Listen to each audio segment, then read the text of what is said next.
اور شارٹ ہمارے پاس آیا جی. پہلے میں نے بخش گبول صاحب کا آپ کو سنایا تھا اور وہ کہہ رہے تھے کہ میں نے پی ٹی آئی کو ووٹ نہیں دینا اور بڑے مزے مزے سے اپنی باتیں اپنے گلے شکوے بیان کر رہے تھے. اب ایک اور شارٹ ہمارے پاس آیا ہے, وہ شہریار شر کا دکھائے گا جی, کیا کہہ رہے ہیں وہ.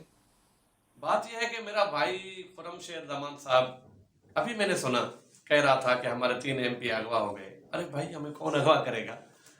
کیوں اغوا کریں گے؟ ہمیں کوئی اغوا کیوں کرے گا بھائی؟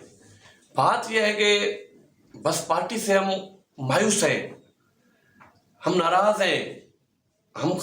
میں نے کتنی مرتبہ خان صاحب کو اسلام آباد جا کے کہا, یہاں گورنر ہاؤس میں میٹنگیں ہوئی, بھائی سندھ کے لیے خان صاحب آپ پرائم منسٹر ہو, سندھ کے لیے کچھ سوچو, ہمیں کچھ دو, ہمیں فنڈز وغیرہ دو. ہم نے ووٹ اٹھائے ہیں, سندھ کے لاکھوں لوگوں نے ہمیں ووٹ دیا ہے پی ٹی آئی کو. 50,000 ووٹ تو میں نے اٹھائے, تو ہماری کسی نے نہیں سنی, نہ تو گورنر صاحب نے کبھی سنی.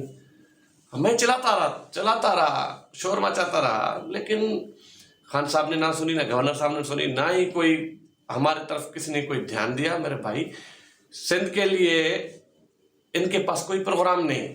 اس وجہ سے میں پاکستانی ہوں, میں سندھی ہوں,